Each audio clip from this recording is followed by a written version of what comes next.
Hello and welcome to the 80s-est, the podcast that uses your votes to determine the most totally 80s thing. Since Siskel and Ebert gave thumbs up and thumbs down to films way back in the 1980s. In Cleveland, Ohio, I'm an 80s film aficionado, Keith Marsteller. And in Seattle, Washington, I'm Joe Walk, a connoisseur of fine 80s cinema. So totally are. And this season, we're at the movies. Goddamn right we are. Joe, did you ever think we would make it to season 4, episode 16? Here we are.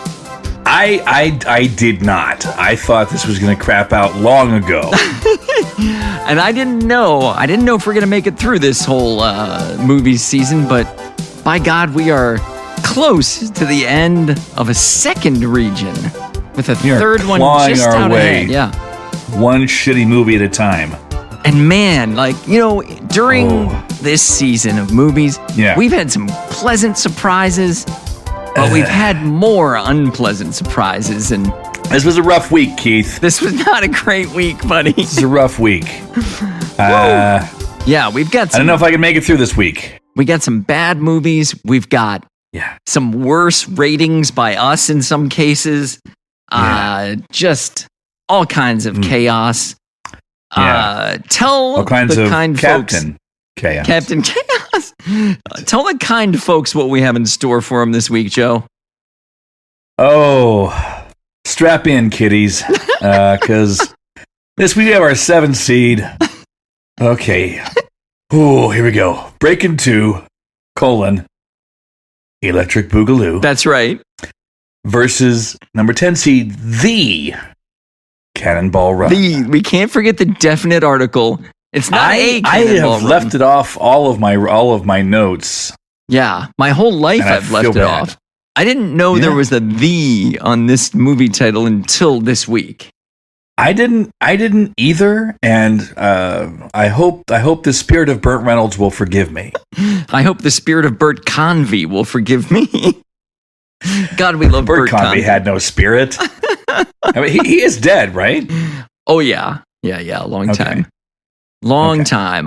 In fact, I'm going to touch on that just a little bit later. Win, lose, or rot. This is it. What's that? Win, lose, or rot. Yeah, that's right. That's right. All right. Well, let's just get this absolute garbage started with the box office report. Okay. We're not just doing this for money. We're doing it for a shitload of money. Keith, our number 7 seed, Breakin 2, Electric Boogaloo, was released December 21st, 1984. It was a Christmas feature. Yeah. It was directed by... in time for the holidays. Yeah, directed by Sam Furstenberg. Its box office record was number 35 in 1984. It was made in a $5 million budget, and it does not look like they had that much. It grossed $15.1 million, or made back like 3 times its budget. It won no Oscars, no Golden Globes, and surprisingly, I am stunned. No Razzies. Yeah, I would nominate at least 3 of these actors for Razzies, but I mean, like a Razzie Ensemble Award seems like a natural. Absolutely. Worst cast. Yeah. Wow. Well, Joe, challenging this is 10 seed, the Cannonball Run, released June 19th of 1981 and directed by Hal Needham, who we know from directing the Smokey and the Bandit films as well. That's right. Whenever you see Burt Reynolds in a car, Hal Needham is the guy who put him there. Yeah. So that's right. This terrible film was the 3rd highest box office smash of 1981. Yeah. Made on an $18 million budget. It actually got 72 million domestically, but 160 million worldwide. Massive, massive profits for just absolute garbage. Well, the entire world loves a good titty joke. I guess that's it. Yeah. Now, of course, there were no major awards for this. However, Farrah Fawcett was nominated for Worst Supporting Actress in the Razzies. And she didn't win, though, which is, I can't fathom because she's awful in this movie. Yeah. I mean, I honestly wondered if she was playing stupid or if she was actually high during the... I'm going to go with actually high. All right. Fair enough. Yeah. Well, Joe, iconic scenes are few and far between. So here are some scenes. There you go. For Breakin' 2, Electric Boogaloo. Yeah. I have the scene where, it would just be breakdancing if they didn't have the intricate plot. Right? So intricate in the way that a one color Rubik's Cube would be intricate. Yeah, similar to that. Yeah. So this is the setup. Essentially, it's a good 25-30% of the way into the movie after we just suffer through breakdance after breakdance. They finally decide, like, hey, oh no, the community center is being taken away from us by, rich capitalist pigs, right? Right. And we need to figure out a plan. Here is all that set up. That is the scene that I have for you to save the community center, which was known as what, Joe? It's Miracles. Miracles. God damn it. Can you give me one? I need to find. I have a tongue depressor. I'm going to bite down on, so as not to swallow my own tongue. Use your belt. In a desperate attempt to not hear this. Here it goes. All right. Ozone, look at this job letter they sent me this morning from City Hall. What's this baloney? That says that our building is going to be condemned unless somebody comes up with $200,000 to fix it. And I don't think the city's going to come up with that kind of bread. Let's raise the money. $200,000? It's a whole lot of nickel and dime. But we gotta try, champ. Miss Snyder, we received this letter saying that you people plan on tearing our building down. Yes, Mr. Smith. I know about that letter. Well, what can we do to save Miracles? Listen, kids, I really am on your side. But the best I've been able to do is to get you a 30-day grace period so that you can raise some money to renovate that building. Well, we appreciate your 30-day grace period. But, do you really think that's long enough to raise that kind of money? I don't know. But I do know this is your only chance. Well, at least we have a chance. God damn, that kid can breakdance, but man, his acting. Oof. Yeah. Awful. All right. Well, there you go. That is the iconic setup to the true underdog story. Will they be able to save Miracles? Pretty sure they can, Keith. I don't know. $200,000 is a lot of money. I think that's like $600,000 in today dollars. So that's right. But it would take a miracle. It would. Yeah. Well, Joe, between all of the scenes where Burt Reynolds breaks character or the scenes where he slaps Dom DeLuise, slapping Dom DeLuise for no reason. So much slapping. Between all the scenes of just cars doing stuff, between the scenes of casual racism, I found this iconic scene, which is none of the stars at all, but rather a guy explaining the race. So it's the only compelling scene in the movie, Keith. And here it is. The setup is actually, it is. It's like, oh, I'd like to see that movie, but we don't actually get that movie. We'll talk about that. We don't. But here we go. Okay. I'd like to welcome you all to an event that's sometimes been called the automotive counterpart to the Bay of Pigs. You all are certainly the most distinguished group of highway scofflaws and degenerates ever gathered together in one place. We're going to have a lot of fun. Of course, you know, certain skeptics note that perhaps 10,000 of the nation's most elite highway patrolmen are out there waiting for us after we start. But let's think positively. Think of the fact that there is not one state in the 50 that has the death penalty for speeding. Although I'm not so sure about Ohio. Everybody is going to get a card like this. When you leave, you're going to punch out here at this time clock.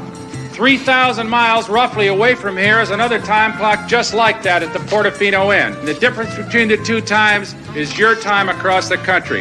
The record stands at 32 hours and 51 minutes. Believe it or not, those guys did break the 55-mile-an-hour speed limit. Okay, let's get that first car up here. We're going to get this thing underway.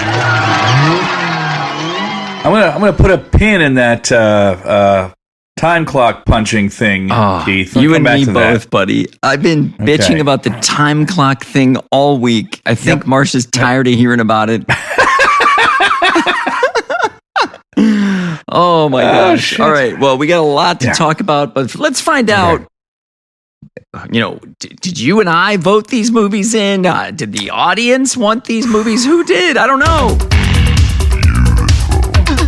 The 1961 Ferrari 250 GT, California. My father spent 3 years restoring this car.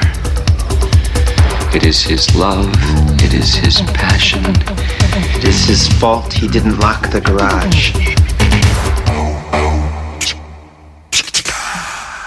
Keith, our number 7 seed, Breakin 2, Electric Boogaloo, is our 26th overall seed.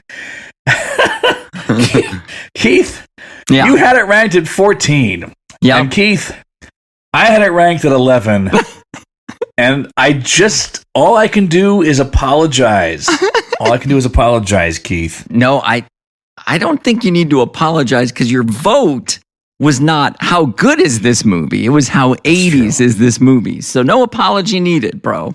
By God, you're right. But I owe an apology to some folks because our 10 seed Cannonball Run, the Cannonball Run. The Keith. God damn it. Is our 39th overall seed. Mm-hmm.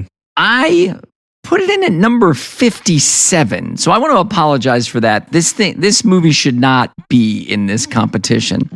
You correctly placed it at number 71. Maybe 171 would have been a better rating.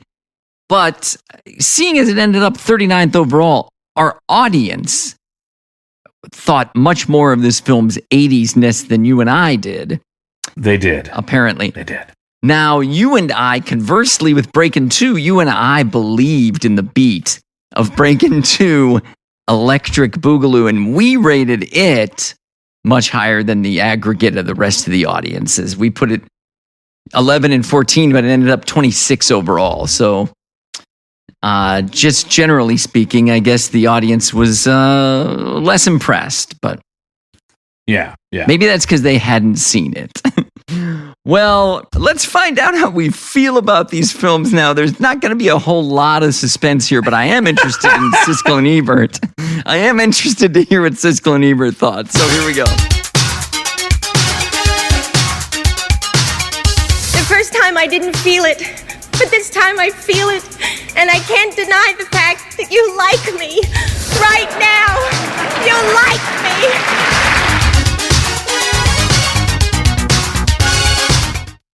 So, let's talk about Siskel and Ebert.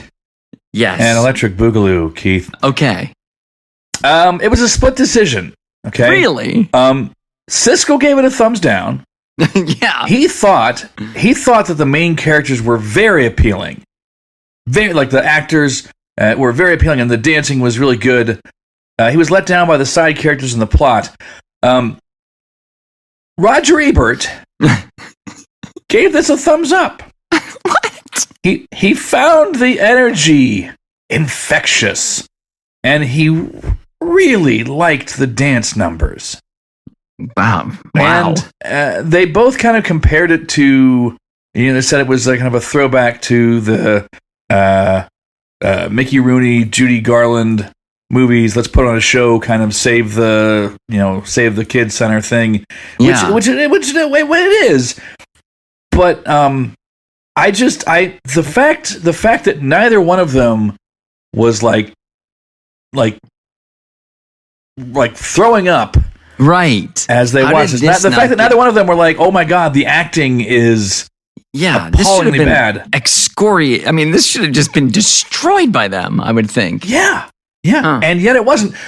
Gene Siskel, right? Yeah. Only was kind of thumbs down on this in comparison to Breakin, the first movie, which he liked a lot. Really? Which starred the same people, so what exactly the fuck, the same cast, yeah. Yeah. I don't. Interesting. All right. Well, Joe, let's find out. Did you see this movie in the 80s? I did not. I did not see this movie in the 80s. And so was this your first viewing of it? Oh, yes. Can I ask, we don't usually do this because we don't usually have sequels, I guess. Did you see Breakin, the original? I did not. Okay, so you've seen neither. And this was your first viewing. Yes. And so then where would you put it in terms of liking it? You know how I feel about Casablanca? I feel like it's a perfect movie. I watch every chance I get and I absolutely love it. If that's one end of the spectrum, this is way the fuck down at the other. How about you, Keith? How do you feel about Breakin' 2, Electric Boogaloo? All right. Well, I had seen this in the 80s on VHS. Okay. I had. So I knew the trope of the needing to raise a very specific amount of money to do a specific thing to beat the bad guys. That trope that runs all through the decade in movies like Rad and movies like Can't Buy Me Love. And anyway, there's a bunch of these films. This is one of them. And I do not enjoy the film, but I do occasionally, every 40 years, like to watch it to make fun of it. Okay. So this movie is kind of like a bad movie Cicada. It's kind of like that. I think in what are we looking at? Like 2066. I'll be 96 and I will be ready to watch this one again. And I will slam it yet again. Well, I think by that point, you'll just like inject some nanites into your bloodstream that will then play it in your head. That could be exactly how it plays back then. So this is a terrible movie. It's really terrible in a funny way to me. It's a very campy kind of film for me. But I did not remember. This film is boring as fuck, Joe. It really is. So it's going to be a long time till I want to watch it again to make fun of it. Yeah. But so rewatchability for me is none. It's just about none. And it had no importance to me back then, other than riffing on the title, of course, which we'll talk about. We'll unearth that one. Yeah. So let's talk about Cannonball Run. Yeah. Siskel and Ebert, and by the way, both of these reviews are available online. You can watch them reviewing these two movies. There was 2 massive thumbs down on Cannonball Run. Gene Siskel said they blow the easiest formula in American movies. A cross-country race is a classic, and they blow it. He said there's nothing to the characters. It's all just crashing and stupid. He said he feels like he was getting ripped off. Roger Ebert said it's all walk-ons and nothing to walk on to. They said that Ebert said that Hal Needham thinks it's funny to show cars endlessly crashing into each other, but it's a crashing bore. That's wow. He said it had no respect for the audience, and he called it a dumb car chase fiasco. I have a quote from Ebert that I thought you might jump in. You might have seen it. This might not be from the one you watched. It might be from the worst of 1981. Got it. Okay, but the quote that I found was, the Cannonball Run is an abdication of artistic responsibility at the lowest possible level of ambition. Wow. And I thought, that's some severe chastising there. I liked it. I mean, deservedly so. So, did you see this film in the 80s, Joe? Keith, I saw this movie in the theater, and God. I saw it multiple times on cable. When this movie started, I was like, oh shit, I saw this movie a lot in the 80s. You remembered a lot of it. Okay. I did. A lot. And do you like it? No. Did It's you like awful. it then? Like the special I did. sauce didn't save it, though. The special sauce did not say that. I liked this movie back in the day, Keith. Yeah. My sister and I quoted lines from this movie at each other. Wow. For a decent chunk of the early 80s. I'm gonna let you off because you were 10. Okay. Yeah.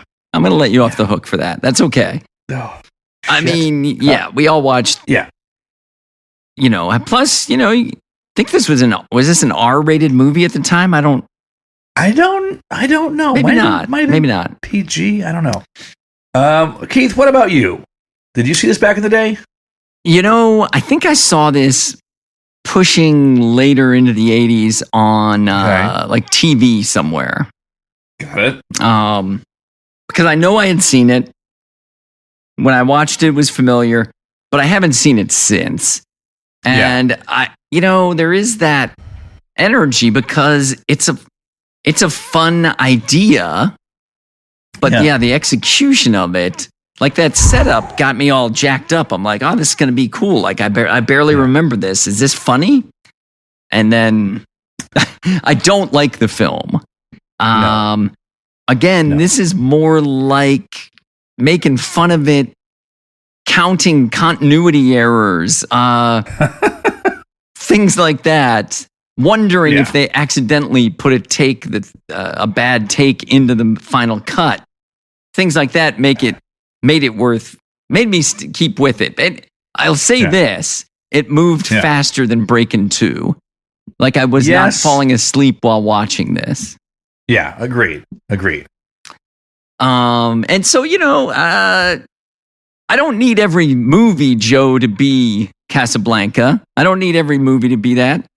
But even some bad movies can just be just a little too far into bad. Like, I'm a guy that has watched every Steven Seagal film from the 80s. I mean, I'm not a movie snob, right? Okay. Cannonball Run.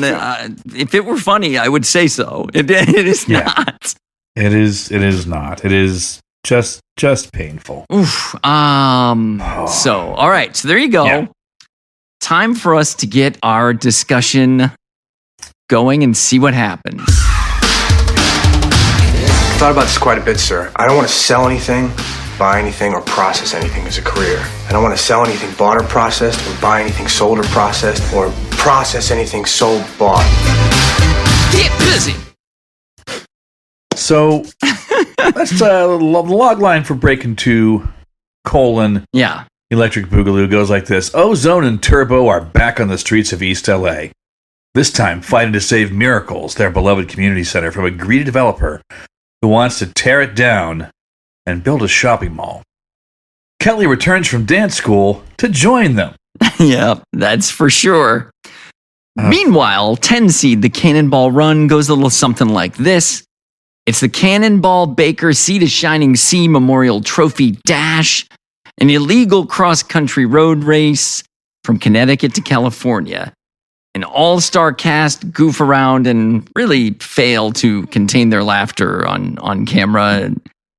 I guess the race is completed. We're going to talk about that in a moment. Yeah. Joe, I was so disgusted having to watch these two movies, and I knew you were too, that I decided to give you a week off of Colliding Worlds. I appreciate that. I could not handle Dom DeLuise meeting Boogaloo Shrimp. After your your absolute star turn of a performance last week in Colliding Worlds with Alejandro.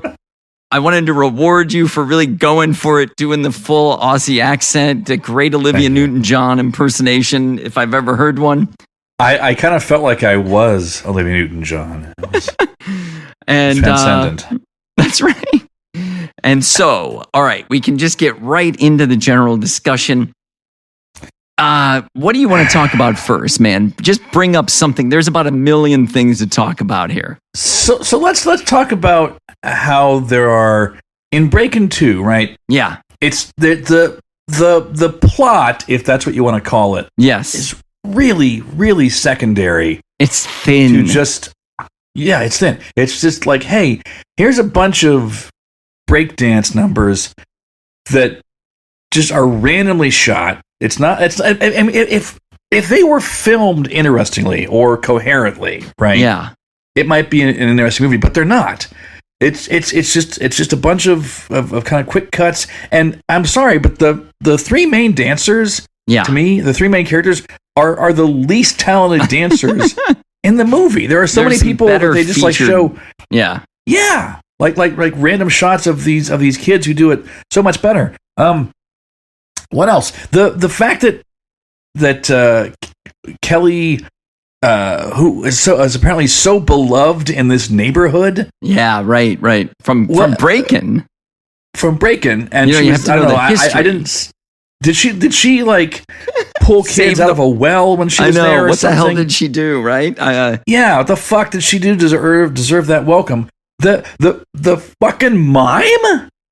Oh wow! Yeah. What the fuck was a mime doing there? What's that guy doing there? And not just for a moment.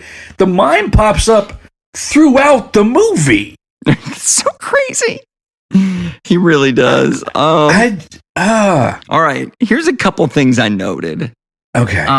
There are. I counted them. After the second one, I was like, "Oh, this is going to be a theme," and there are 6 instances of someone having to be held back from hitting someone in the film.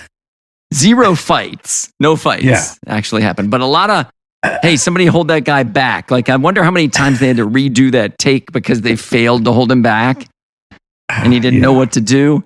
That's one thing. A thing that I'm giving a check +2 for Breakin' 2 is that it contains 3 separate montages. So, you gotta... And those are beefy montages. Yeah, well, you gotta like show how all the kids are doing at Miracles. There's one. Yeah. Oh, now we gotta have a money-raising montage and fall short. And then you gotta do that again. Then you gotta do it a second time. The getting ready for the show montage. Right. Getting ready for the show, which is a raising money function. Right. And so, it's triple montage action. I don't know if I know another, like we were talking about the montage inside a film that showed you the beginning of the film that you just watched in Footloose. That was unique. 3 montages, however, is also ground we have not covered yet. So that's true, because it's montages are super 80s. Yeah. And the electros. Can we talk about the electros? Okay. So the confrontation between the electros and Boogaloo and Ozone, and their crew. What the fuck? Because I don't know if they knew if it was supposed to be a fight or just a dance off. It made no sense, because if you're gonna do like hey, this is a dance battle, right? That's one thing. But then they looked like they were actually trying to choreograph a fight. It just made no sense, Keith. Yeah, it's like, had they seen the Beat It video? Were they kind of cribbing the Beat It video? I don't know. They're doing a dance battle, and 1984 made the template. Okay, first off, we're going to come back to this. Breakin' 2 Electric Boogaloo is a sequel to Breakin'. Right. Electric Boogaloo came out in December of 1984, we might have mentioned earlier. Yeah. Breakin' came out in May of 1984. Wow. 7 months separated these two films. And nobody knew there would be a sequel until a month after the first one came out, made a ton of money. So in those other 5 months, they managed to get it greenlit, write it, cast it, shoot it. Write it. Yeah, write it. Yeah. Not a lot of writing going on there. So in 1984, you had Breakin', Beat Street, Breakin' 2 Electric Boogaloo. And they set the template for every single step up. You Got Served, Stomp the Yard, Save the Last Dance. All those dance battle movies were templated right here. And with the Beat It video, right? And it's not a genre that I care for, Joe, the dance battle movie. I mean, if you do a dance battle, right, that's like actually, hey, here's two really good dancers. This one's going to do a move. This one's going to try and top it. This one's going to top that. This one's going to top that. But that's not what this was. No. This was like fake nunchucks and using fucking garbage pails as shields and then dance fighting with them. It wasn't a dance battle. It was just a fucking mishmash of awful. It's bad. So it's bad. I'm going to tell you this. That 6.5 month gap from the first movie being released to its sequel being released is the shortest in cinematic history for films that didn't know the sequel was coming. Right. You know, there have been you got movies where they like shot them concurrently or things like that. This like is Back not to the that. Future 2 and 3. Right. Okay, great. Like this, I haven't seen them, but like the Harry Potter series had like one of those split finales where it's part 1 and part 2. They shot them together, cut it in half, and they released them in less time than this. But in this case, where a movie comes out, you have no idea there's going to be a sequel to it. Right. This sets the record for that. and it shows. This looks like a movie that was greenlit and planned in 5 months and released in 5 months. Yeah. Yeah, it does. And here's what I have to say about it. It looks so fucking 80s though. And it sounds so fucking 80s. Yes. When we get to the pillars, we'll talk more. I will have so much praise for the 80s-ness of this movie, but for right now, I just want to focus on how much it fucking sucks. Fair enough. But here's loyal listener and great friend Alejandro today. Yeah. I was chatting with him briefly, and he wants me to tell you oh God, that this Breakin' 2 Electric Boogaloo is the crush on you of movies. So there you go. Here's the thing is, for a long time I thought that Hot Dog the movie might have been that, but no, it is this. This is the crush on you of movies, 100%. Yeah. In fact, when they're in that long scene where the giant crowd is taking Kelly to Miracles for the first time, and they're passing through going down like dozens of streets, and they come across a band that I think was the Latino band. I had a moment where I was like, was that the Jets? I mean, because I didn't maybe that was maybe it was the Jets. It was not. It was the Jets were too good. They were too good for Breakin' 2. I think they weren't famous enough yet, but I don't know, man. But wow. Anyway,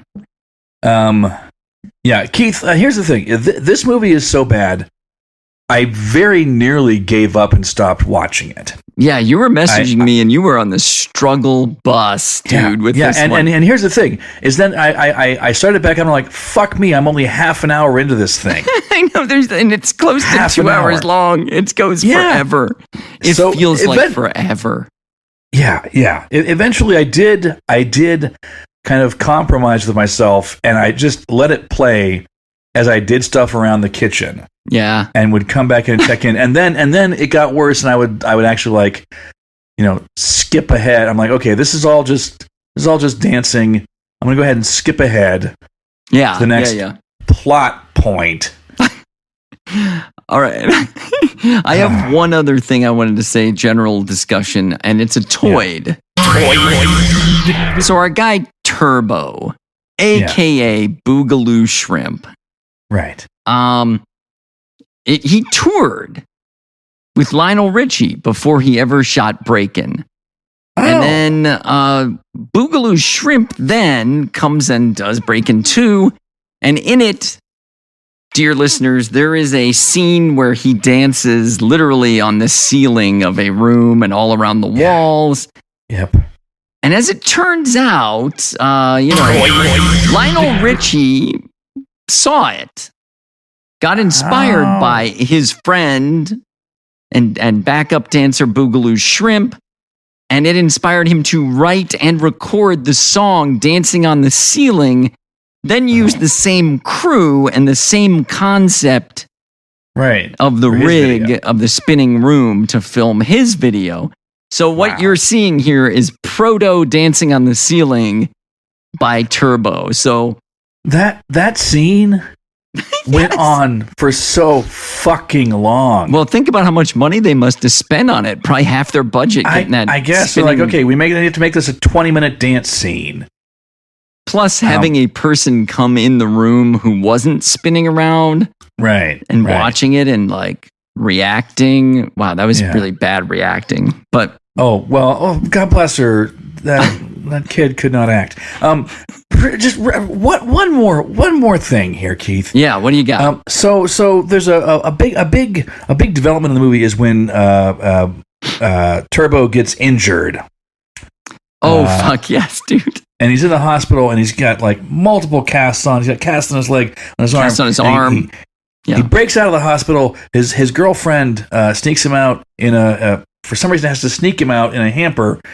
Because the hospital police are gonna anyway. The point is, but then they're on the elevator, and then as the elevator's closing, he pops up and goes and pulls like a Mentos kind of. Yes, look at it's totally a Mentos moment. Yeah, which I don't know. I'm like, why are you doing that? Why don't you just quietly leave? But then he goes and he's standing in front with his cast on, standing in front of the backhoes or whatever. Excavators as they're about to tear down the thing. They're tearing down Miracles because they failed. Yeah. And then like 5 minutes later, he's full on in the dance show, fully dancing with no cast on, not even a limp. Did I skip something where he like ate some spinach a la Popeye or something? The producers were like, "Well, we paid for Boogaloo Shrimp. We don't want to leave him out of the big." Sequence that's going to make them all the money that's going to save Miracles. Spoiler alert, they saved Miracles. So, all right. So, did I miss an explanation of that? No, I was wondering the same thing. There's a problem, a big problem. It's almost as big a problem as we see in the Cannonball Run. Okay, we're going there now. Time clocks, right? Yeah.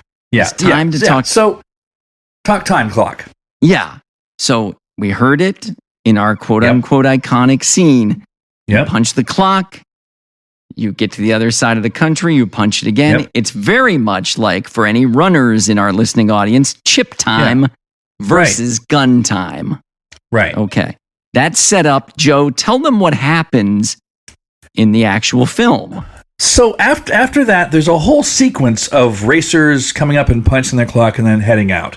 And so logically, it's like, okay, well, so several minutes between each one, Right, yeah. So then logically, it doesn't, when you get to the finish line, it's when you personally punch your clock. It's not like, first, second, third. who crosses the finish line. It's when you punch your clock and that time difference. Yeah, then you calculate a time, and then you compare those times, and there's your winners. Right. Right. But and Burt Reynolds is one of the final ones to punch. Right. And the whole climax of the movie then is a race. They all get there around roughly the same time. There's a foot race to try and be the first one to punch the clock. Because there's a big car pileup, so they jump out of the cars. But only 2 teams run. Right. It's Adrienne Barbeau versus Dom DeLuise because Burt Reynolds jumps on top of everyone else and trips them up. Yeah. But then they just give up. They all stand up and watch the end, even though they could keep running. Yeah. Right. Yeah. So Adrienne Barbeau is running a little bit behind Dom DeLuise because he's in his Captain Chaos costume, which grants him super special speed. powers. Yeah. And then he stops to go and save a dog. Yes. And so Adrienne Barbeau gets there first, which doesn't actually matter because her team left a good 15 minutes ahead. Maybe even a half Burt hour. Reynolds. So we don't know. All he has to do is casually stroll over and clock in any time in the next half hour, and they win. But he's thrown his card away, and they concede the victory. All these other drivers come up and just celebrate and hit Dom DeLuise in the head and things like that. But any one of those cars could have just cashed in and won the race. Yeah. The only thing I can think of is that the writers thought that was too boring of a way to decide it, with people sitting there calculating numbers. And it is. Yeah. Finish line is more dramatic, but if so, don't set up the fucking time card thing. Right. But they wanted the time card as a montage of introductions, right? So they could each do a comic bit. So this is based on a real race. Yeah. The Cannonball Run, actually, it was a race that happened. And I'm going to guess that the time clock is probably how they did it in real life. That is part of the real thing, yeah. Yeah. And so, but then the screenwriters were like, our audience isn't going to remember that and isn't going to care about logic, so fuck it. Let's just have Dom DeLuise race Adrienne Barbeau. Right, because that's funny, apparently. Yeah. Oof. Yeah. I mean, there were... So, yeah. Again, I liked this movie as a kid, and there were moments as I watched this where I was like, oh, I fondly remember this joke, or I fondly remember this bit. Yeah. Like the Dean Martin and Sammy Davis Jr., I enjoyed them, weirdly. They're in like the end of their movie career here. Like they do this, and I believe their last on-screen appearance together is Cannonball Run, the Cannonball Run 2, the sequel. Okay. But yeah. And then one or both of them shuffled off this mortal coil. That's right. I think both. But I mean, like their interplay I found funny. I mean, how many movies were they in together, right? Before that. Yeah. They're right. Loads. Clearly good friends, and they're just probably improving most of their lines. And right. And they were very charismatic performers from way back. So yeah. But so much of this movie that I giggled at maniacally as a kid. Yeah. I was just like, oh, Jamie Farr looking down a waitress's shirt and saying milk. Fucking that one dude who drove the truck doing a Nixon impression. Oh God, that guy's apparently, I'm guessing he was a stand-up comic or something, but yikes. At the time, he might have been famous at the time, or semi-famous, but yikes. Yeah, his stuff was bad. Or maybe so dated that we just didn't get it, but Right. The Jackie Chan stuff. I mean, there's a in the big fight scene, he gets some it's like Jackie Chan doing awesome stunts. So that's cool. But for the most part, it's just one big racist joke. Yeah, there's the whole Jamie Farr as an Arab sheik bit. That's pretty rough. Oh. And it has the feeling, listen, You know me, Joe. I'm a guy who has written terrible movies as we go. You've seen Ellsworth Vice. We wrote that as we went, right? Yeah. I've written one or two other ones in college that you probably haven't seen that we just like, let's do this scene. Okay, let's do this scene. Guess what happens when you do that, Joe? You get to scene 7 and you forget a subtle thing that you dropped into scene 1. Yeah. Like Dean Martin and Sammy Davis Jr.'s characters know Burt Reynolds and Dom DeLuise's characters. They know each other. It's established in that bar or whatever in the beginning. They don't like each other. They're not necessarily fond of each other.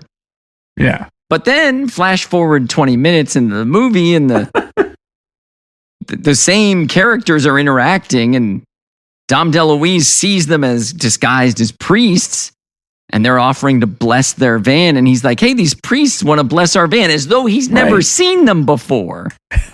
As though he does not know, despite the fact the priests are in a Ferrari, that they're not, he doesn't know they're in the Cannonball Run. And then they sabotage the car.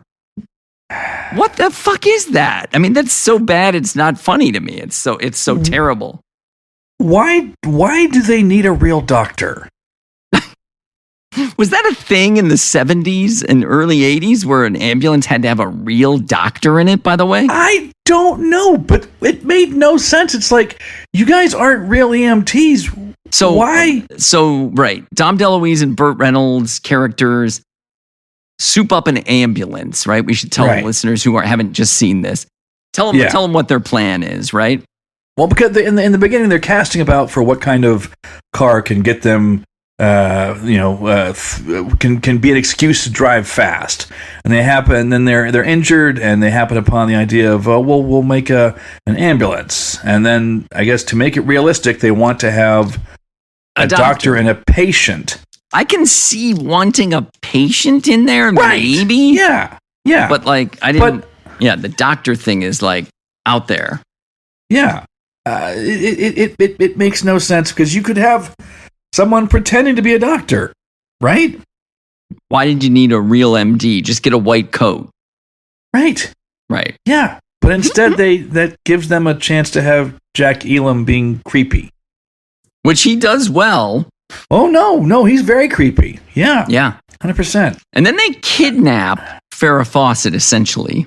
Lure her into the car and then in Connecticut, and then just take off for California. And she refers to being kidnapped in the beginning. But then she gets over it. And then they gas her against her will with laughing gas. Yeah. When they are pulled over. That too. Yeah, they're pulled over by the cops. They show the cops, look, we have a doctor and a patient back here. Right. And that apparently worked. Yeah, anyway, it's this could have been so much better, I feel like. Burt Reynolds and Dom DeLuise have a ton of personality. It's true. I don't know. Like you said, Martin and Davis Jr. Yeah. Obviously, tons of charisma there. Could have been so much more, I guess. But the whole joke of Roger Moore being a guy who thinks he's Roger Moore. That was weird. It just doesn't make sense. So he just happens to also look exactly like Roger Moore? That was weird. And he has an Aston Martin. Right. With an ejector seat. Oh, yeah. And he is the joke that he just keeps changing the girl that's sitting in the Yes, it's just a series of different women like James Bond would have. And he just bores each one of them to tears, and presumably they leave. I guess. Because he can't keep ejecting them all or he'd run out of seats, Right. I mean, would it make more sense to have a rich guy who thinks he's James Bond? Right. Not a guy that thinks he's Roger Moore. Right. But whose name was, I forget, but they gave him Seymour Goldfarb or something like that. Yes, right. And does he? But he doesn't think he's right. He just enjoys pretending that he's Roger Moore. Yeah, there's some weird shit going on in there, and even saying all that, this was better than Breakin' 2 Electric Boogaloo. Oh, fuck yeah. I was still comparatively entertained, although there are continuity errors galore. Yeah. Everywhere. Cut to this person, cut back, the other person's wearing a hat they didn't have on before. Cut to the State Highway Patrolman, Adrian Barbeau's thing is zipped all the way up. Cut back, it's unzipped. Cut back, it's rezipped, and then she unzips it. Right. It's bad. It's bad filmmaking. There's a ramp that's half hidden. They didn't go to the trouble of the train? finishing the hiding of the ramp. Yeah. There's an airplane stunt where an airplane lands on a small town USA Main Street kind of a thing. Right. When it's coming down from the camera shot from the plane, you can see the film crew on the ground waiting to film its landing.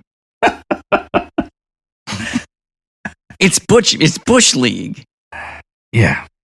These are continuity errors we would make in our teens when we didn't think ahead to what it would look like cut together. Right. Anyway. Oh. So that's where we're at. Anything else you want to talk about before the pillars? No, let's just get into the pillars and let's be done with these movies. Let's try to put it to bed. All right, Joe. All right. The first pillar is cast. Yeah. Breakin' 2 Electric Boogaloo had top billing to Lucinda Dickey Kelly, who was the dance school graduate, who's a professional dancer now, who was offered a job in Paris to forsake miracles. Yep. And she almost took it, but she came back. Anyway, Lucinda Dickey. And whose business manager goes on the audition with her? What the fuck? What a weird movie. It's just... Sorry. It's like a movie about show business written by people who know nothing about showbiz, and that part of it is, They maybe worked at a Stuckey's that had a singing waiter night. And Jesus Christ, with the scenes with her parents, with her rich parents, all those scenes with them. God, the scene where Turbo and Ozone go over there. Guess who's coming to dinner? Yeah, is just so awful. It's so painful. All right. Yeah. The cast is Lucinda Dickey as Kelly, Adolfo Shabadu Quinones as Ozone, rest in power, passed last year. Michael Boogaloo Shrimp Chambers as Turbo. Harry Caesar, who I have seen in other films, as Big Mac, the elder statesman of miracles. Yeah. Who we heard in our clip earlier. We did. And no other real cast of note except Kid. Background kid dancer played by future star Martika. That's right.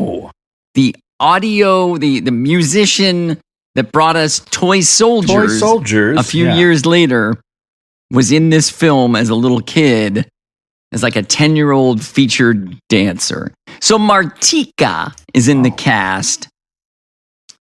Now, discuss what this cast means to you, if anything. Fucking nothing. They mean nothing, right? But I can't give them a 0 because they're in 2 well-known films of the 80s. Yeah. So I gave this, and there's Martika. So I gave this cast a 4. Ooh. They're all unknowns. They're all unknowns, but they're in 2 well-known movies. Lucinda Dickey also did like a martial arts movie of some kind. God. Well, she did have a lot of... She had some okay moves. I could see her doing martial arts. Okay. Yeah. I gave this a 2.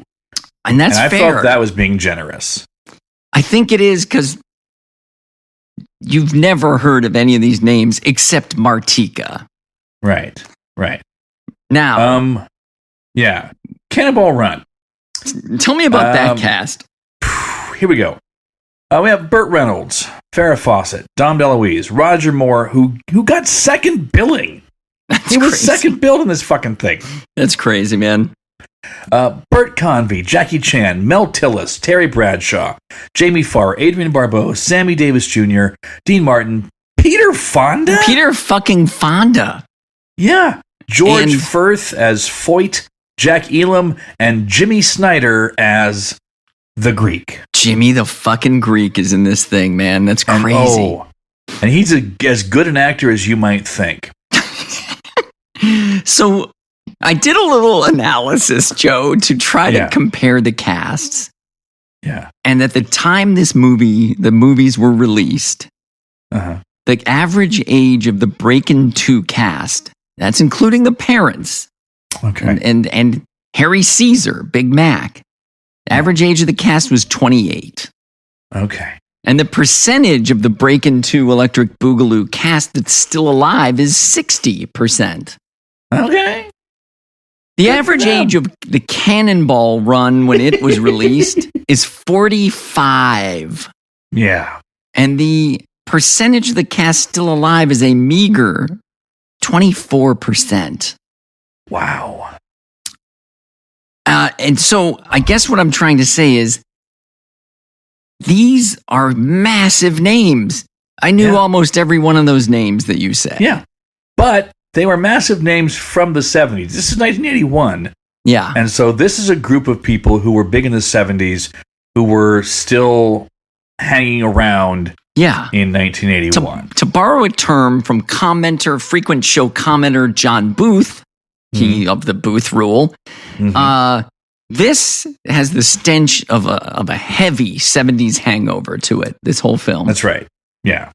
I mean, I would argue that Jackie Chan was huge in the 80s because he had tons and tons of martial arts movies that were first started coming into his own, I guess. Yeah. He became a massive star in America in probably known to me, like the 90s. Definitely. But I can see the argument. In the 80s, he was doing lots of big martial arts movies and, like Hong Kong style martial arts movies. But yeah, he wouldn't really break in the US until later. So it's crazy because the amount of star power here is undeniable. But I gave this cast just a 3. Same. Yeah. And I was like, is that too high? But I mean, so Roger Moore was still doing Bond in the 80s. That's true. Burt Reynolds was this is, because this was him at his peak. Burt Reynolds did this. He did Cannonball Run 2. And so he was still doing movies throughout the 80s, even if it was lower watt. Yeah. So this was 3. Yeah. And from me. Same. I mean, by the way, Terry Bradshaw, and there's another football player in here with a very minor role named Joe Klecko of the New York Jets, part of the famous New York Sack Exchange. Both of them were active players at the time. They had not yet retired. They were still in the NFL. Yep. Which I thought was kind of crazy, but all right. Well, Joe, it's time to move on to soundtracks and what the fuck. Ooh. Okay. All right. You want to say something about this before I play some? Normally I will go through and this song is in this soundtrack. Oh, this one's on. Yeah. I didn't do that with either of these movies. I listed no single tracks. Yeah. Because all right. So the songs in Breakin' 2: Electric Boogaloo, they're super 80s sounding, but none of them. You've never heard any of them. Yeah, none of them are songs that you would play. Allow me to elucidate here with.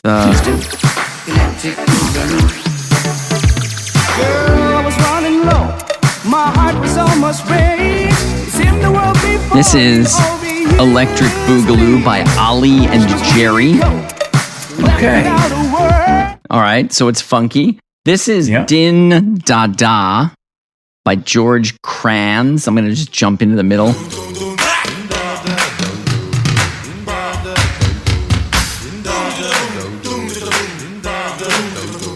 Okay. And then here's Believe in the Beat. Now this sounds like almost like an Irene Cara. They had like an Irene Cara contest to see who could rip her off the most. Deep inside comes down to prove. I believe in the beat. I believe in the way I feel. It's like an Irene Cara pastiche. They've got like some Pointer Sisters pastiche. Yeah, they do. Here. Yeah. Just like And stuff that's it's meant all- to sound familiar. It's all 80s sounding. Like I can't ding it for that. Right. But it's also music literally you could not pick out of a lineup. So how 80s is that? I had originally given it a 5 because it sounds like the 80s, but I don't recognize it. But I'm downgrading it, man, because it doesn't really deserve a 5. Nobody's heard of these songs. I'm still struggling. I think I'm going to downgrade it to a 4, but I can see going even lower than that. But I went 4 on this, man. I gave this a 4 for those very reasons. It does sound super 80s, but it's just generic. It's generically 80s. All right. Now the Cannonball Run soundtrack is a collection of songs by 4 men.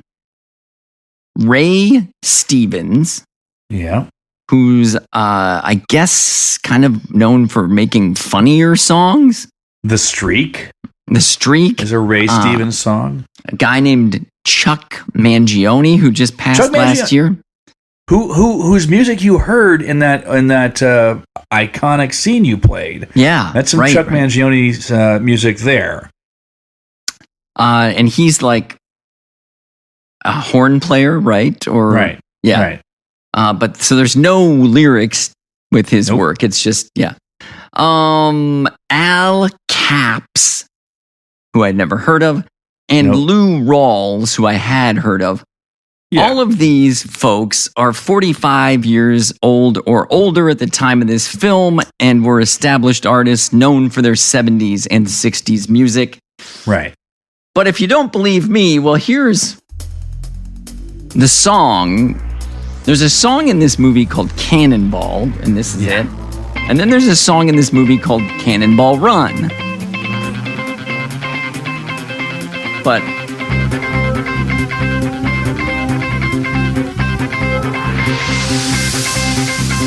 what do you say when there are no words? So I'll jump further ahead so you can get a... Please do. Please. Let 'em roll. Let 'em roll. From sea to shining sea. Sea to shining sea. Ball. Cannonball. So there you go. That sounds to me like the fucking music in the background of a Chips episode from the 70s, you know? Ball. Cannonball. Now, I don't necessarily have anything bad to say about Chuck and his horn playing, but it's not 80s. No. All right, I'm going to jump ahead. It's very much like 70s cocaine lounge kind of music. Yes, definitely lots of lines done here. So there, okay, this is not 80s. And then Ray Stevens, Just for the Hell of It. Ask why all their romances and all their fat chances have just passed them by. So this is some kind of melancholy, sentimental, which doesn't really belong in this film. I'm trying to find the chorus, but Spotify doesn't even have lyrics for this thing. I don't blame them. Spotify's like, why are you listening to this? I know. I'm ashamed to have this in my Spotify history. Dude. Joe. You may also enjoy listening to Paint Dry. 0.0. I gave this a hard 0. If I could give it negative points, I would. It's a 0 from me, dog. What about you? You know, man, I gave it a 1. I'm downgrading this very much to a 0. 0.0. Excellent. All right. Now, here's where we got some shit to talk about, and that is the pillar of art design, which is sets and wardrobe. Joe, I'll let you have the first crack at talking about Breakin' 2, Electric Boogaloo. So I use this phrase from time to time, Keith. Yeah. Electric Boogaloo is egregiously 80s. If there was a leg warmer, if there was a bandana or a half shirt or a Michael Jackson zipper jacket or a feather earring in the tri-state area, they put it on someone in this fucking movie. Fucking neon everywhere. Everything. You couldn't think of something 80s that wasn't in this. Tracksuits, b-boy gear, cardboard on the concrete. Neon. There's band outfits. Metric tons of bracelets. Oh, it is as 80s as it gets, and I gave it a 10. A 10. A fucking 10. I gave it a 10, Joe. I could see no other way around it. It's as 80s as it gets. When you're right, you're right. I also gave this a 10 for the look of it. I gave it a 10. All right. Anyway, I'll stop it. But yeah, for the look. Yeah. I mean, even the building, Miracles, is spray painted with all kinds of 80s looking graffiti. Yeah, it's a shitty rundown building that was been spray painted in 80s style. Yeah. It is uber 80s. And I'm telling you, you gotta go online and watch the trailer of this that I'll post. Okay. Because that'll give you a flavor for exactly how 80s this is. And the hair and the dance outfits. I mean, it's just, and the fucking style of the dance itself is, it speaks for itself. So, I mean, breakdancing had a huge cultural moment. And this was right then. And they decided that they would capitalize on it financially with this movie as much as they possibly could. Yeah. Mm-hmm. Meanwhile, the Cannonball Run, wardrobe and sets. I mean, it's set going across America. Yep. Here's what I had, Joe. The Ferrari 308 GTS that Dean Martin and Sammy Davis Jr. drive is the exact model that Magnum PI drives. Okay, I gave that a point. Adrian Barbeau's bust-revealing neon racing suit is neon and kind of spandexy. It feels a little bit 80s to me. Okay. And that's all I had that looked 80s to me there. There were some beer cans that were, the pop-top beer cans. Yeah. Or pull tab beer cans looked pretty 80s. But most of this was like a lot of kind of shiny 70s fabrics. And people dressing as stereotypes, right? Like the country guy, the quote unquote Arab sheikh guy, right? The ambulance drivers, the priests. Nothing real decade specific about their dress here, No, not at all. And then the sets, there are no sets because it's outside. Right. Except for the one bar They're going to a store, they're going to a bar. Yeah. But it's really, there's really no sets to speak of. I gave this a 3. All right. I mean, we're in the same ballpark. I gave it a 2. Yeah. So it does, I think it is part of that, like we said, where I quoted Booth with the 70s hangover kind of feel to it. Definitely. If anything. 100%. All right. We have come to an impasse here in the quotability category. Ooh. I don't even have to look. There has never been this low of a combined score for quotability from me. Yeah. And so Here are the quotes I have from Breakin' 2, Electric Boogaloo.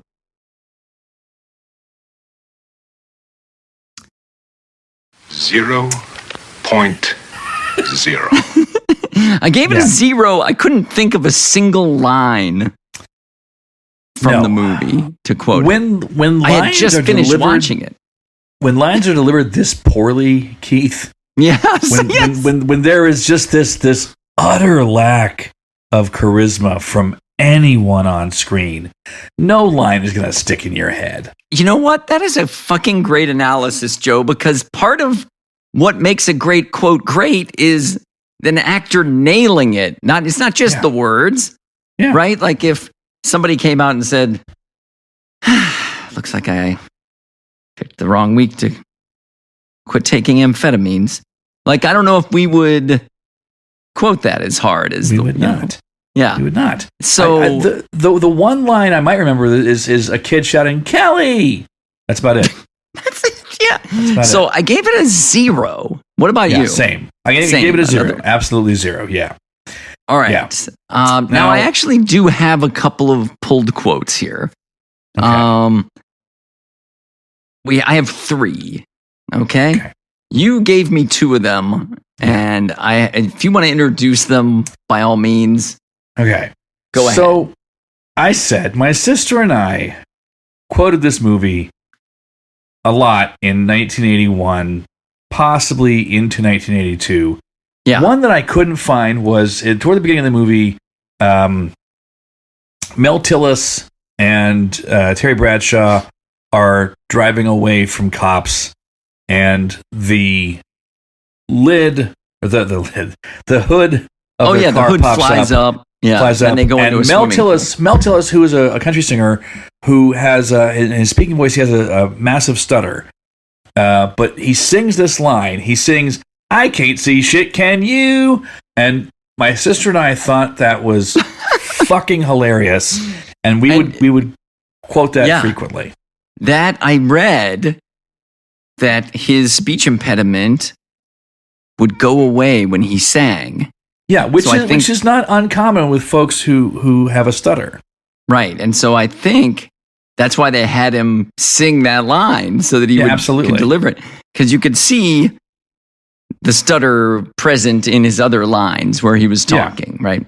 And I was unaware they had a stutter, and I was about to get up in arms about them making fun of people with speech impediments.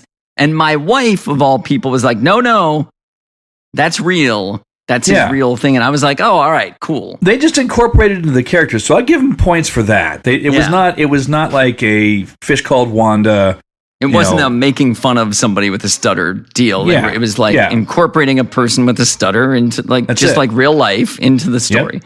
So kudos for that, I guess. Because we are taking we're giving this movie a lot of demerits, and that's probably one place where it did all right. Anyway, so we don't have the audio of him singing. What was the line again?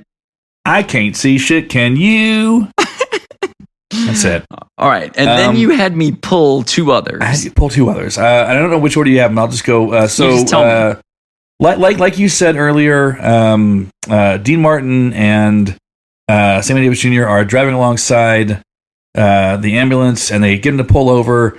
And while Dean Martin is fake blessing their car, Sammy Davis Jr. goes and lets the air out of their tires. Then they pull away and yell some insult. And then we have this bit from Reynolds and DeLuise. Ooh, JJ, we got a flat. Yeah, and those priests weren't fathers. They were mothers. Come here. Oh, gee. Another hit, another slap. Hitting Dom DeLuise is hilarious. Yeah. I mean, fucking Burt Reynolds really likes slapping Dom DeLuise. I don't know. And then the other bit I gave you was it was a Dean Martin, Sammy Davis Jr. bit. They're placing a bet with Jimmy the Greek, and then we get this little bit right here. We got a secret weapon. God is our co-pilot. You'll need it. Todd is our co-pilot. Huh? Remember our car? Yeah? 2 seats? 2 seats. Where's he gonna sit? Where? Those were slaps also, weren't they? There's slaps. Yeah, there's lots of slapping in this movie. And then the one quote I pulled was the only one I could remember because I had only seen it once before and saw it this time. And it's... What are you, some kind of nut? Who do you think you are? Dun, dun, dun! I am Captain Chaos. And this is my faithful companion, Kato. Say hello, Kato. So there you go. That I am Captain Chaos line. Yep. I did remember. What I didn't know is if you watch it, his mouth isn't moving during the dun, dun, dun. And so they recorded that after the fact and just played it. And his mouth doesn't move for that. Because that's how great a movie we're talking about here. It's not, all right. It's not great. Well, Joe, you used to quote this movie with your sister. Yeah. That could definitely affect your score on quotability. What did you go with? This is almost purely out of sentimentality. I gave it a 3, Keith. That's fair. It's fair because that's your 80s. That's what happened.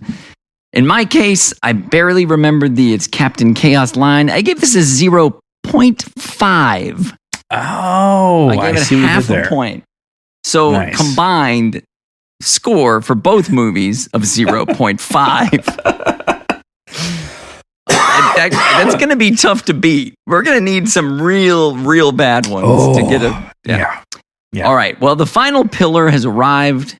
Joe and we're talking about cultural relevance. Now, this is where we can talk about the title of Breakin' 2. Right. Would you like to present our case on that? So the title has become a shorthand for bad sequel titles in the last 40 years. It's, you can say whatever you want, Electric Boogaloo. It's a punchline. It's a cultural punchline that has far outlived the actual movie itself. To the point where, I'm kind of over it. I much prefer The Quickening or The Squeakquel. The Quickening is Highlander 2's sequel, or Highlander's sequel, Highlander 2, The Quickening, holds the distinction of the only movie that I have stood up and left. Wow. I left Highlander 2. After waiting outside for tickets, I left it. Yeah. But anyway, you sat through Breakin' 2 Electric Boogaloo. I know. I, of course, would like to... I always customized when I was using the Electric Boogaloo reference. I would change the word electric to a different adjective. Nice. Okay. That was play on the movies, the original movie, right? Like, so... Give an example. But it's still, even trying to make it a little more creative, it is played out. Yeah. But I've heard people who don't know what the fuck the movie even is use that. Yeah. Yeah, because it is that kind of ubiquity we're talking because about. It is such a ridiculously weird and irrelevant name. Yeah. Now, the guy who's in it, the second tier star, Turbo, his name is Boogaloo Shrimp. Yeah. It had to come from there, but a boogaloo is a type of music, right? An old-timey kind of groove, but making it electric, I guess, is what made it 80s. So the electric boogaloo. Yeah. So it does have that permanent cultural shorthand of electric boogaloo. Right. And as well, again, it's a touchstone of that brief cultural moment where breakdancing was a genuine phenomenon. That was peak. That was the peak of it. Yeah, to the point where DC Comics came out with a character that was a breakdancer. A breakdancing superhero named Vibe. That's incredible. Yeah, it was roughly around the same I didn't know that. time. That's awesome. He was not. He did not last long. People rightly said, "Oh, this is a an awful stereotype of a Puerto Rican kid. We need to retcon this into something else. Was his special ability, like Spider-Man has web shooters? Could this guy shoot cardboard out of his wrists? He had vibration power, so he could vibrate, shoot vibration at people. Yeah, that's incredible. Yeah. Oh my God! All right, other things I'm throwing into the cultural relevance. The inspiration for Lionel Richie's Dancing on the Ceiling. Okay. And that's a fact. And then just my opinion that this may have inspired dance battle films that came in the future, or at least been part of that. For all of those reasons, the title being a shorthand, the Lionel Richie thing, I gave this a 5 for cultural relevance. Keith, I gave it a 5 as well. Oh, very nice. Good show, my friend. Good show. Yeah. All right. What about Cannonball Run? Sorry, the Cannonball Run. Well, I wrote in this space, it was popular enough to spawn 2 sequels. Yeah. The third sequel, or the second sequel, I guess, the third film in the trilogy. It's called Speed Zone or something like that. It's not Cannonball that's Run right. 3. It did not have Burt Reynolds, if I'm correct. Does not. I don't believe it did. Right. So it's like the unofficial third Cannonball Run movie, but there you go. Right. That's all I had. I don't know. Everybody knows this movie, at least. Right. I would give it that. Right. It has recognition. Right. It's one of those movies where the critics said, don't go see it, and people went and saw it in record numbers anyway. Yeah. So there's something there. It captures that there's an era of this kind of movie, the Smokey and the Bandit films. Right. This is some of that. But I don't know. What do you have for this? What I wrote was, this is Burt Reynolds at the peak of his stardom, to the point where he could just do whatever crap he wanted, get a bunch of his friends together and just laugh and have fun and make a giant piece of shit. Yes. I will say they very clearly enjoyed making this movie. Oh, fuck yeah. They clearly had a great time. Yeah. But it doesn't translate to a good movie on screen. If you have a bunch of actors having a great time, you want it to then bleed through to a really enjoyable movie, which this was not. Yeah, lacked quite a few of those pieces, yeah. Yeah. So where did you rate this on your cultural relevance scale? I gave it a 3, and probably a big part of that is, again, sentimentality, because, again, my sister and I enjoyed this a great deal. Well, given the massive box office success and name recognition and 2 sequels, I also gave this a 3. All so, right. But yeah, it's not exactly the Breakfast Club for us, but no, we both remember it, and folks who were alive back then know about this in some capacity, right? So, yeah. All right. Now we're in our bonus section. Yep. I think I already said I gave Breakin 2 a bonus for the trope of needing an exact amount of money to beat the greedy people. Right. And to save the day. So I gave that plus. Anything from you for iconic prop, director, trope, anything like that? I gave Cannonball Run a bonus point for Hal Needham. Because anyone who doesn't know Hal Needham was a stuntman who went on to make his own movies that were very, very practical stunt heavy, which is why you have all these car crashes in this movie and that sort of thing. And he was a really well respected director in that he was a big proponent of these stunts. There's a whole there's a bunch of references to him in Archer. If you've ever watched the cartoon series Archer, they had an episode where Burt Reynolds guest starred, and there's a whole season that's kind of an homage to Smokey and the Bandit. Wow. So Hal Needham was very influential on that.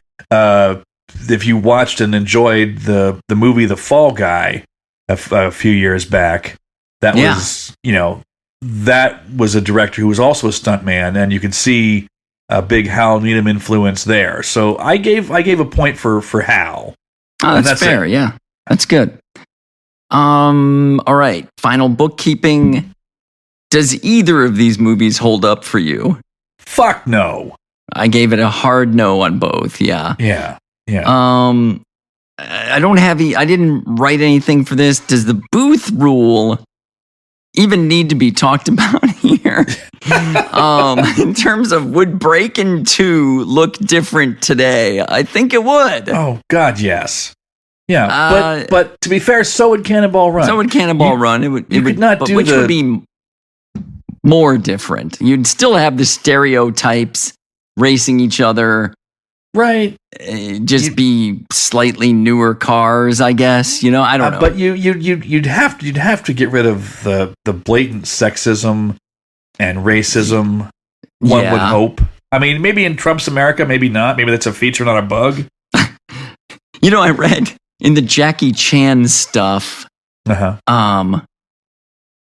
that half the stuff, they're on like a Japanese TV show, but he's Chinese and he's speaking Cantonese on the Japanese TV show. And the host is speaking, we don't know any better.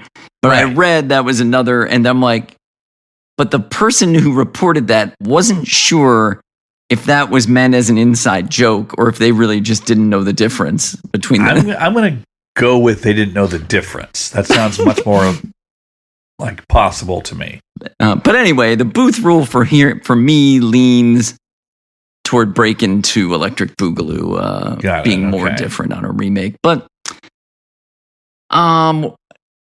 Joe, it's time for us to just lay it down and let's do this verdict.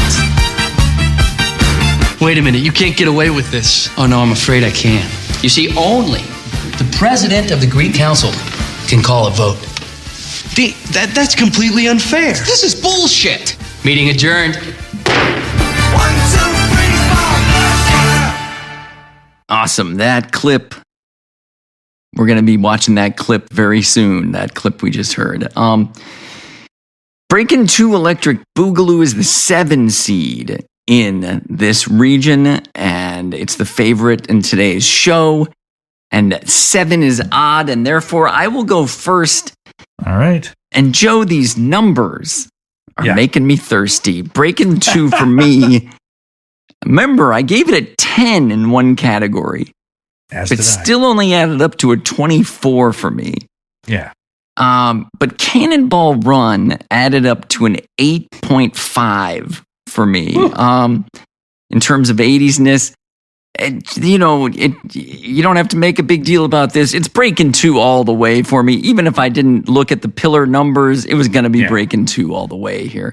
The only question is, how far can Breakin' 2 go based on just its looks, essentially, and a vague 80s sound? But what do you think, Joe? Do you have any contrarian in you that wants to go Cannonball? No, man. I'm the art design alone makes this very 80s movies for me. My score was like 21-13 in favor of Breakin' 2. I'm going Breakin' 2 on this one, most definitely. All right. Well, if Breakin' 2 wins, it will be going up against the show that we have next time on the 80s-ist. We're going to wrap up the Fast Times region with our 2 seed Revenge of the Nerds against our 15 seed Poltergeist. So in the second round, we might have a Breakin' versus Nerds or Breakin' versus Poltergeist, assuming Breakin' can hold on in the vote. I mean, how can it not? It's got a 2-0 lead right now. Yeah. Folks, Anyway. At the end of each show, we've been playing a quote from an 80s movie. We say the first one to run to the comments and identify the movie, and the character, if you can, wins. Yep. So last week we had this quote. Pull over. Are you sure this is what you want? Positive.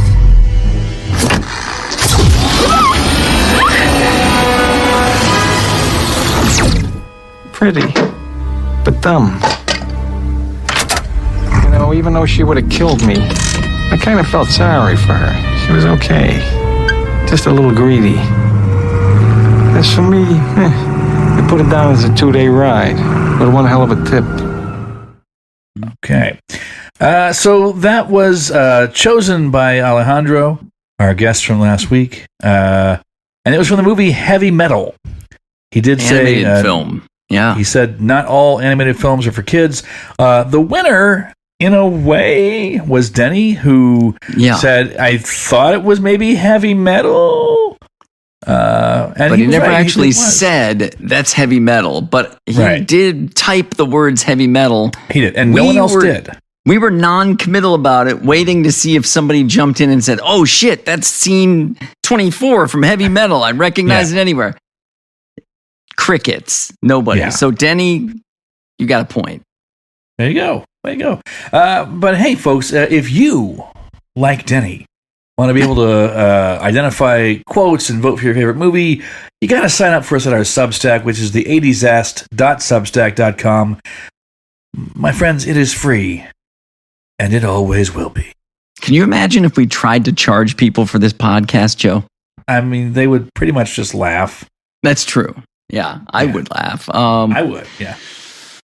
Whew, the quote for this week, I'm going to admit to not knowing it when I heard it. And then once I knew what it was, I haven't seen this film. That's my only hint, I guess. Keith, my confession is here. I have also not seen this film, but I do know this line. That's awesome. All right.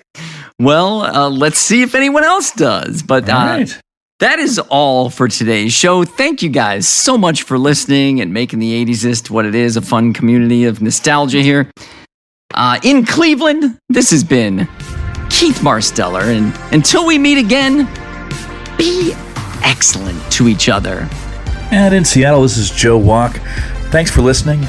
Tune in again next week because we'll be back.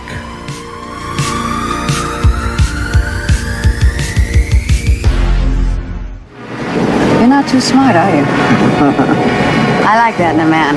What else do you like? Lazy, ugly, corny? I got them all. You don't look lazy.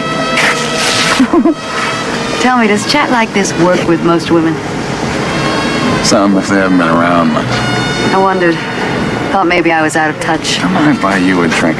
I told you, I've got a husband. I'll buy him one too.